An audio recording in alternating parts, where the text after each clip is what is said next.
പാകിസ്ഥാനിൽ നമുക്കറിയാം ഒരിക്കലും ജനജീവിതം ഒരു സാധാരണ മട്ടിലൊന്നും അല്ല.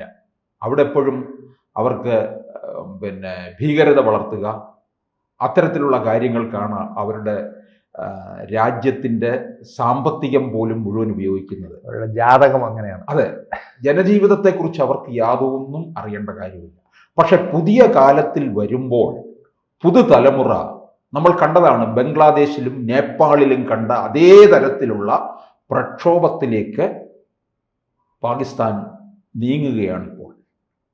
ഒരുപക്ഷെ പാകിസ്ഥാനിലും നേപ്പാളിലും ഒക്കെ നേപ്പാളിലും ബംഗ്ലാദേശിലും ഒക്കെ എത്രയോ പേരെ കൊന്നൊടുക്കിയതിനേക്കാൾ കൂടുതൽ ചിലപ്പോൾ കൊന്നൊടുക്കും. കാരണം ഇവർക്ക് അതിനകത്തൊന്നും യാതൊരു മടിയുമില്ലാത്തവരാണ്. അപ്പോൾ അത്തരത്തിലുള്ള ഒരു പ്രക്ഷോഭത്തിലേക്ക് തന്നെ പാകിസ്ഥാൻ നീങ്ങുമെന്നുള്ളത് ഉറപ്പായി തീർന്നിരിക്കുകയാണ്. അതിൻ്റെ തുടക്കം ആയിക്കഴിഞ്ഞു. പാകിസ്ഥാൻ്റെ കാര്യം പറയുമ്പോഴത്തേക്ക് നമ്മൾ അല ഒടുങ്ങാത്ത കടൽ പോലെയാണ്. എന്നും അവർക്ക് ഒന്നല്ലെങ്കിൽ വേറൊരു പ്രശ്നം എന്നും അവിടെ ഉണ്ടായിക്കൊണ്ടേയിരിക്കും. അത് അവരുടെ ജനനം തൊട്ടേതുള്ള ഇന്ത്യക്ക് സ്വാതന്ത്ര്യം കിട്ടുന്നതിൻ്റെ ഒരു ദിവസത്തിന് മുമ്പേ അവർക്ക് സ്വാതന്ത്ര്യം കിട്ടണമെന്ന് പറഞ്ഞപ്പോഴത്തേക്ക് അവരുടെ ജാതകം തന്നെ അങ്ങ് മാറി. 2 ദിവസത്തെ 2 ജാതകത്തിലാണ് നമ്മളും ഇന്ത്യയും പാകിസ്ഥാനും പോകുന്നത്. അവരെ അവരെ രാജ്യം 2ആയിട്ട് വിഭജിക്കപ്പെട്ടു. അത് തന്നെ ഏറ്റവും വലിയൊരു അപശകുനമാണ്. അത് കഴിഞ്ഞിട്ട് ഇപ്പോൾ വരുന്നത് ഈ 2010 തൊട്ട് നമ്മൾ ഒരുപാട് മുല്ലപ്പൂ വിപ്ലവങ്ങളും ഒക്കെ കാണും, ജനകീയ പ്രക്ഷോഭങ്ങളും ഒക്കെ നമ്മൾ കണ്ടുവരികയാണ്. അപ്പോൾ ഇന്ത്യയിലെ ഒരു ഇതേ ഒരു ജെൻസി വിപ്ലവത്തിനുള്ള വിത്തുകളൊക്കെ പലരും വിതച്ച് നോക്കിയിട്ട് ഇത് ശരിയായിട്ടില്ല. അങ്ങനെയാണ് അത് ആ ചുഴലിക്കാറ്റ് നേരെ പാകിസ്ഥാൻ്റെ ഇന്ത്യയുടെ അതിർത്തിയിലോട്ട് പോകുന്നത്. അതായത് പാക് ഒക്കുപ്പൈഡ് കാശ്മീരിലുള്ളവരാണ് ഈ വിപ്ലവത്തിൻ്റെ പുറകെ ഉള്ളത്. ഇപ്പോൾ കഴിഞ്ഞ ഒരാഴ്ചയ്ക്ക് മുമ്പ് അവിടുത്തെ ഒരു ഗ്രൂപ്പ് ആൾക്കാർ വളരെ നിസ്സാരമായിട്ടുള്ള പ്രശ്നങ്ങളുമായിട്ട് ദിവസങ്ങളോളം പ്രക്ഷോഭം നടത്തുകയും 32 പേരെ വെടിവെച്ച് കൊല്ലുകയും ചെയ്യുന്ന ഒരു അവസരം ഉണ്ടായി. എന്നിട്ട് അവർ ഈ മരിച്ചവരെ ചേർത്തിട്ട് തന്നെ അവർ ഗവൺമെൻറ്റുമായിട്ടൊരു ധാരണയിലെത്തുകയും ഒരു കരാർ ഒപ്പിടുകയും അവർ ചോദിച്ചത് നമ്മൾ വളരെ അടിസ്ഥാനപരമായിട്ടുള്ള ബേസിക് റിക്വയർമെൻ്റാണ് ചോദിച്ചത്.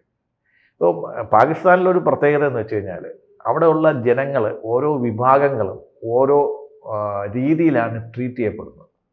ബലൂജികൾ ഒരു രീതിയിലാണ് ട്രീറ്റ് ചെയ്യപ്പെടുന്നത്, പഷ്തൂണികൾ ഒരു രീതിയിലാണ് പരിഗണിക്കപ്പെടുന്നത്, സിന്ധുകാർ വേറൊരു രീതിയിലാണ് പരിഗണിക്കപ്പെടുന്നത്. ഇവരിലെല്ലാത്തിലും ഏറ്റവും താഴെയായിട്ടാണ് നമ്മളെ പാക് ഒക്കുപ്പൈഡ് കാശ്മീരിലുള്ളവർ, അവർ ആസാദ് കാശ്മീരിലുള്ളവരെന്ന് പറയും. അവരെ സംബന്ധിച്ചുള്ള ഇവരെല്ലാം റെഫ്യൂജികളാണ്. വെളിയിൽ നിന്ന് വന്ന് നമ്മുടെ രാജ്യത്തു നിന്നുള്ളത് എടുത്ത് കട്ടുമുടിച്ച് തിന്നുകൊണ്ട് പോകുന്നു എന്നുള്ള രീതിക്കാണ് അവർ കണക്കാക്കിയിരിക്കുന്നത്. അതായത് ഈ പാകിസ്ഥാനിലെ ജനവിഭാഗങ്ങളിൽ ഏറ്റവും താഴത്തെ രീതിയിൽ അവർ ഗവൺമെൻറ്റും അധികാരികളും ട്രീറ്റ് ചെയ്യുന്ന ഒരു വിഭാഗമായിട്ട്, അവിടുത്തെ തന്നെ ഒരു ഏറ്റവും മോസ്റ്റ് ബാക്ക്വേർഡ് വിഭാഗമായിട്ട് ഈ പാക് ഒക്കുപ്പൈഡ് കാശ്മീർ അല്ലെങ്കിൽ ആസാദ് കാശ്മീർ മാറിയിരിക്കുകയാണ്. അതായത് പാകിസ്ഥാൻ്റെ മറ്റു ഭാഗങ്ങളിൽ നടക്കുന്ന ഒരു വികസനത്തിനും അവർ മാത്രമല്ല അവരൊരു സംസ്ഥാനമായിട്ട് പോലും അംഗീകരിച്ചില്ല. ഒരു സംസ്ഥാനത്തിൻ്റെ പദവി പോലും അവർക്ക് കൊടുത്തിട്ടില്ല. അവരൊരു ഭൂവിഭാഗം അല്ലെങ്കിൽ ഒരു കോൺഗ്രിഗേഷൻ എന്നുള്ള രീതിയിൽ മാത്രം വെച്ചൊക്കെയാണ്.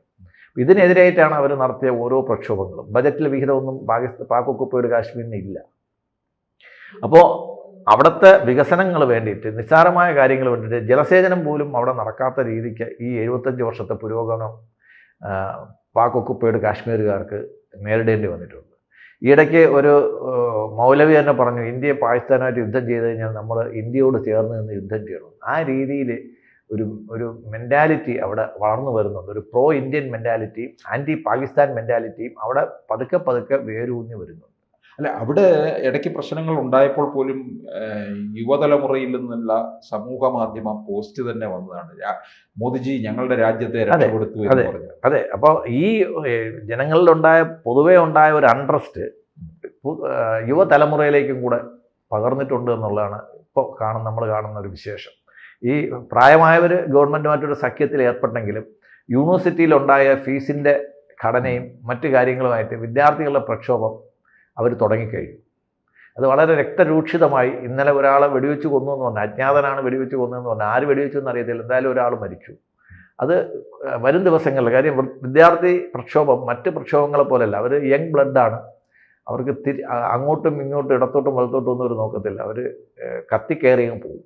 അതുകൊണ്ട് ഈ പ്രക്ഷോഭം പാകിസ്ഥാനിലെ മറ്റു ഭാഗങ്ങളിലേക്ക് പടരാതിരിക്കാനാണ് പാകിസ്ഥാൻ ഗവൺമെൻറ് ആദ്യമായിട്ട് നോക്കുന്നത്. ഒരു ഫയർ ഫൈറ്റിംഗ് അവർ ചെയ്യുകയാണ്. ഇത് പാക് ഒക്കുപ്പൈഡ് കാശ്മീരിൻ്റെ മാത്രം പ്രശ്നമായിട്ട് മാറ്റി നിർത്താനാണ് അവർ ശ്രമിക്കുന്നത്. പക്ഷേ പാകിസ്ഥാനിൽ നമുക്കറിയാം തുടർന്ന് വരുന്ന വിലക്കയറ്റം, ഭക്ഷ്യധാന്യങ്ങളുടെ ദൗർലഭ്യം, ഇതെല്ലാം കാരണം ഈ ഇത്തരം ഒരു പ്രക്ഷോഭം പാകിസ്ഥാനിലെ മുഴുവൻ യുവതലമുറയിലേക്കും പടരാനാണ് നമ്മൾ കാണുന്ന സാധ്യത. അതുപോലെ തന്നെ ബലൂചിസ്ഥാൻ പ്രശ്നങ്ങളും ഒക്കെ നിൽക്കുമ്പോഴും അപ്പോൾ എല്ലായിടത്തും മൊത്തത്തിൽ അവിടുത്തെ ഗവൺമെൻറ്റിനെതിരായിട്ട് എല്ലാ ഭാഗത്തുള്ള ജനങ്ങളും പാകിസ്ഥാനികളും റെസ്റ്റ് ഓഫ് ഞാൻ പറയുന്നത് ഈ പഞ്ചാബികൾ വേഴ്സസ് റെസ്റ്റ് ഓഫ് പാകിസ്ഥാൻ എന്നുള്ള രീതിയിൽ നമ്മൾ മാച്ച് വരാറുണ്ടല്ലോ. അപ്പോൾ പഞ്ചാബികളെല്ലാം ഒരു ഭാഗത്തും ബാക്കി എല്ലാവരും കൂടെ അപ്പുറത്തെ ഭാഗത്തു നിന്ന് യുദ്ധം ചെയ്യുന്ന ഒരു രീതിയാണ് നമ്മൾ കാണുന്നത്. സിന്ധുകാരായാലും പഷ്തൂണികളായാലും ബലൂജികളായാലും കാശ്മീരികളായാലും പലരും ഈ പഞ്ചാബി വിഭാഗത്തോട് യുദ്ധം ചെയ്ത് നിൽക്കുന്ന ഒരു രീതിയാണ് നമ്മളവിടെ കാണുന്നത്. അത് സൈന്യത്തിലായാലും ഔദ്യോഗിക തലത്തിലായാലും ഈ പഞ്ചാബി വിഭാഗത്തിനാണ് അവിടെ കൂടുതൽ പ്രാധാന്യവും അധികാരവും പ്രിവിലേജസ്. ഈ പാകിസ്ഥാൻ ഭരണകൂടം തന്നെ ഇപ്പൊ ആശങ്കയിലാണ്. അതാ പറഞ്ഞത്, ഇത്തരത്തിലുള്ള ഒരു പ്രക്ഷോഭത്തിലേക്ക് അതെ, ഇതൊരിക്കലും കണക്ക് കൂട്ടുന്നതല്ല. അല്ല, ഇത് ഒരിക്കലും ഇത് പാകിസ്ഥാന്റെ എല്ലാ ഭാഗത്തേക്കും ഇത് പടർന്നാലോ എന്നുള്ള ഒരു ഭീതിയിലാണ് അവർ നിൽക്കുന്നത്. അപ്പോൾ അതിർത്തിയിൽ ഇന്ത്യയിൽ നിന്നും അഫ്ഗാനിസ്ഥാനിൽ നിന്നും ഉള്ള അടി അവർക്ക് ഒരറ്റത്തു നിന്ന് കിട്ടുന്നുണ്ട്. വിഭജിച്ച് പോകാൻ വേണ്ടിയിട്ട് നാല് പ്രദേശങ്ങൾ വേറെ കൂട്ടി നിൽക്കുന്നുണ്ട്. ഇതെല്ലാം കൂടെ പാകിസ്ഥാനിൽ എവിടെ ചെന്ന് നിൽക്കുമെന്നുള്ളത് എല്ലാവരും ലോകരാഷ്ട്രങ്ങളെല്ലാം ആശങ്കയിലാണ്. ഇത്തരത്തിലൊരു ആഭ്യന്തരമായിട്ടുള്ള പ്രശ്നമായതുകൊണ്ട് ഇപ്പോൾ ട്രംപിനെ പോലുള്ളവർക്കൊന്നും ഇതിനകത്ത് ഇടപെടാനൊന്നും പറ്റത്തില്ലെന്നുള്ളതാണ്. അല്ല, ഇത് ആഭ്യന്തര പ്രശ്നമല്ല. അവർ പറഞ്ഞ ഇന്ത്യയാണ് അതിൻ്റെ പുറകെ നാളെ മറ്റന്നാൾ പ്രസ്താവന വരും, ഇന്ത്യയാണ് അതിൻ്റെ പുറകെ. കാര്യം അഫ്ഗാനിസ്ഥാൻ അടി കൊടുത്തപ്പോഴത്തേക്കും പറഞ്ഞു ഇന്ത്യ പ്രോക്സി വാർ കളിക്കുകയാണെന്ന് പറഞ്ഞു.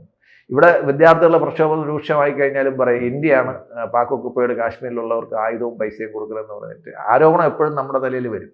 അതെപ്പോഴും ഉള്ളതാണ്. അതിനകത്തൊരു പുതിയതായിട്ട് ഒരു സംഭവവാസമായിട്ട് നമ്മൾ ഒരിക്കലും കാണുന്നില്ല.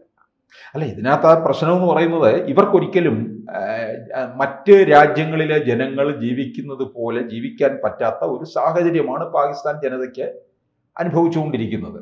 ഇത് അവിടെ ജനാധിപത്യ രീതിയിൽ വന്നിരിക്കുന്ന ഒരു ഭരണകൂടം ഉണ്ടെങ്കിൽ പോലും സൈന്യമാണ് ഭരിക്കുന്നത്. പ്രത്യേകിച്ച് അസീം മുനീറിനെ പോലുള്ളവരുടെ ആധിപത്യവും ഒക്കെയാണ് നിലനിർത്തുന്നത്. ആ ഒരു സാഹചര്യത്തിൽ ഒരുപക്ഷെ വലിയൊരു പ്രക്ഷോഭത്തിലേക്ക് പോയി കഴിഞ്ഞാൽ വലിയൊരു അടിച്ചമർത്തലും ഇവർ തയ്യാറാകുന്നുണ്ടോ?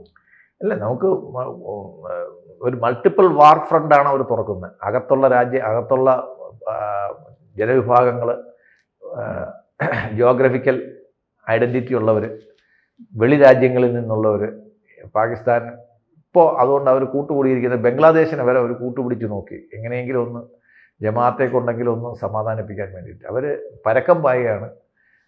നമ്മൾ കാണാം അസീം മുനീർ ഈ പാകിസ്ഥാൻ്റെ നാശത്തിന്, നമ്മുടെ നാട്ടിലൊരു ചൊല്ലുണ്ട്, മുടിയാൻ നേരത്ത് മുച്ചീർപ്പൻ കുറിക്കും എന്ന് പറയും. അപ്പോൾ പാകിസ്ഥാൻ്റെ ഒരു മുച്ചീർപ്പനായിട്ട് നമ്മൾ അസീം മുനീറിനെ കാണണം. കാര്യം മറ്റ് സൈനിക മേധാവികൾ, ലോകത്തുള്ള ഏത് രാജ്യത്തിലുള്ള സൈനിക മേധാവികൾ ഇടപെടുന്നതിനേക്കാളും രാഷ്ട്രീയത്തിലും ഡിപ്ലോമാറ്റിക് ലെവലുകളിലുമൊക്കെ അസീം മുനീറിൻ്റെ ഒരു ഇടപെടൽ അത് ലോകരാജ്യങ്ങൾക്ക് എല്ലാവർക്കും അസ്വാഭാവികമായിട്ടാണ് അത് തോന്നുന്നത്. കാര്യം അവിടെ ഇപ്പം ജനാധിപത്യമാണോ മുനീർ പത്യമാണോ എന്നുള്ള കാര്യം ആൾക്കാർക്ക് സംശയമുണ്ട്. കൂടുതൽ വാർത്തകളും വിശേഷങ്ങളും നിങ്ങളിലേക്ക് എത്താൻ ABC മലയാളം സബ്സ്ക്രൈബ് ചെയ്യുക, ബെൽ ബട്ടണും അമർത്തുക.